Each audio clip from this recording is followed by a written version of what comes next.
ஆதிபாரதி சீரியலில் இப்போ ஒரு அட்டகாசமான எபிசோடு வந்திருக்கு ஃப்ரெண்ட்ஸ். வீடியோ பிடிச்சிருந்துச்சுன்னா லைக் பண்ணிட்டு பாருங்கள். நம்ம ஒரு முடிவு பண்ணிவிட்டு ரத்னம் வீட்டுக்கு வராங்க. வந்தோடனே மரகதத்தை பார்த்துட்டு சம்மந்தி வந்திருக்காங்க, வாங்க உட்காருங்க அப்படின்னு சொன்னோன்னே தனத்தை தண்ணி எடுத்துகிட்டு கொடுக்க சொல்கிறாங்க.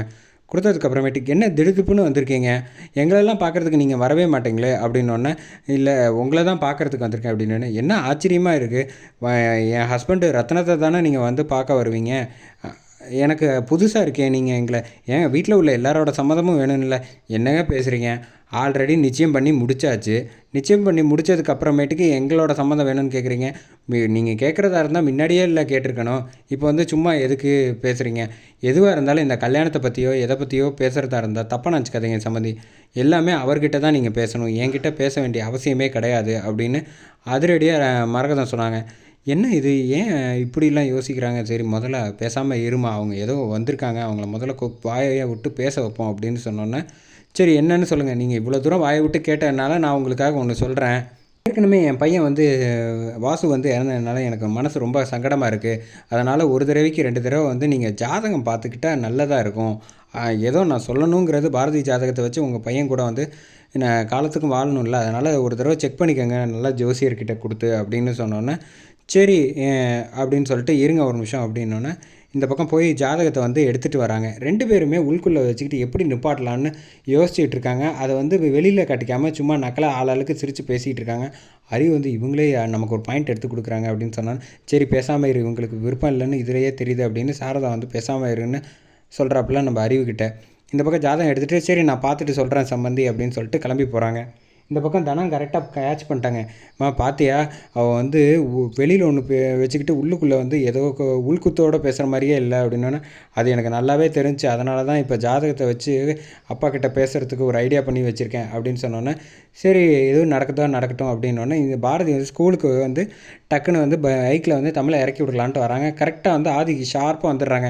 அம்மா ஃப்ரெண்டு வந்திருக்காங்கம்மா அப்படின்னோன்னே, ஸ்கூலுக்கு டைம் ஆச்சு போ அப்படின்னோன்னே ஓடி போய் ஆதியை பார்த்தோன்னே கட்டி பிடிச்சி கிஸ் பண்ணுறாங்க. கிஸ் பண்ண அப்புறமேட்டுக்கு இன்றைக்கி ஸ்கூலுக்கு போக வேணாம், நம்ம கட்டடிச்சிடலாமா அப்படின்னோன்னா, தாராளமாக கட்டடிச்சிடலாமே அப்படின்னு சொன்னோன்னு டக்குன்னு பாரதி என்ன விளாட்றியா தமிழில், என்ன 2 பேரும் சேர்ந்துக்கிட்டு முதல்ல ஒழுங்காக போய் படித்தா தான் நம்ம பெரிய ஆள் ஆக முடியும், அதுக்கப்புறமேட்டுக்கு என்ன பண்ணணுமோ அதெல்லாம் பண்ணிக்கலாம் அப்படின்னு சொன்னோன்னே, நீ முதல்ல மேலேருந்து கீழே இறக்கி விடுங்க அப்படின்ட்டு கீழே இறக்கி விட்டு ஸ்கூலுக்கு போ அப்படின்னு சொன்னோன்னே, ஆமாம் ஃப்ரெண்டு பாரதி ஆதியை பார்த்து எதுக்கு வந்தீங்க அப்படின்னு கேட்டோன்னே தமிழ் சிரிக்க ஆரம்பிச்சிட்டாங்க. நம்ம ஆதியை பார்த்து நடக்கட்டும் அப்படின்னு, பார்த்தியா என் பொண்ணு எவ்வளோ ஷார்ப்பாக இருக்கான்னு, ஆனால் உனக்கு சுத்தமாக பல்பே எரிய மாட்டேங்குது பாரு அப்படின்னோன்னே, சரி நீ முதல்ல சிரிச்சுக்கிட்டே இருக்காத, முதல்ல ஸ்கூலுக்கு போய் படிக்கிற வழியை பாரு அப்படின்னோன்னே, சரி அப்படின்னு டாட்டா ஃப்ரெண்ட், அம்மா பத்திரமா பார்த்துக்கங்க அப்படின்னு, நான் கண்டிப்பாக பார்த்துக்கிறேன், நீ கிளம்பப்படாமல் போயிட்டு வா டாட்டா அப்படின்னு அனுப்பி விட்றாங்க.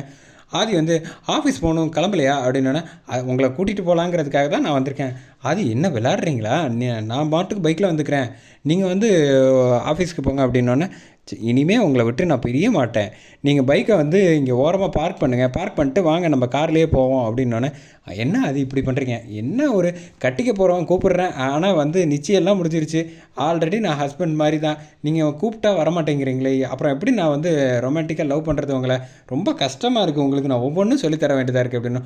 யார், எனக்கு நீங்கள் சொல்லித்தர வேண்டியதாக இருக்கா, சரி இப்போ என்ன காரில் வரணும் அவ்வளோதானன்ட்டு காரில் ஏற்றி வந்துட்டுருக்கேன். காரில் வந்துட்டுருக்கப்ப ஆதி சொல்கிறாங்க, இனிமேல் நான் டெய்லி உங்களை ஆஃபீஸ்க்கு இப்படி தான் அழைச்சிட்டு போகிறேன்.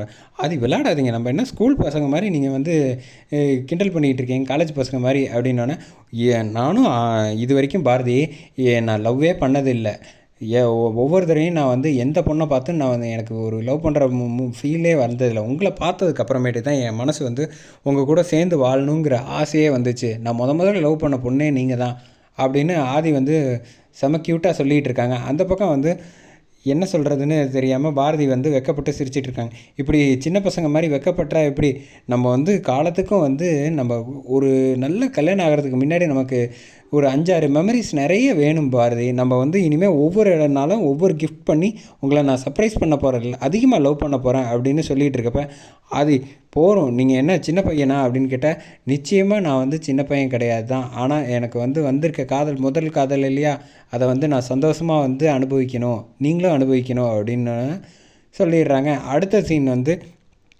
இந்த பக்கம் வந்து அந்த ஜோசியர்காரரை வச்சுட்டு வந்து மரகதம் வந்து ஒரு ஐடியா பண்ணி அதிரடியாக பேசலான்ட்டு பேசுகிறாங்க.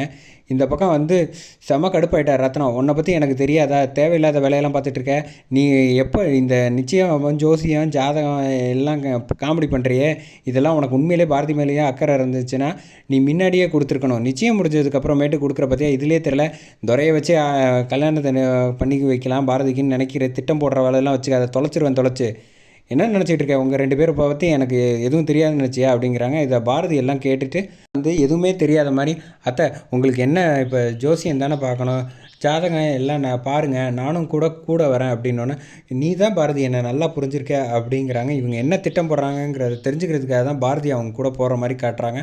அதோட எபிசோட் சூப்பராக முடிக்கிறாங்க.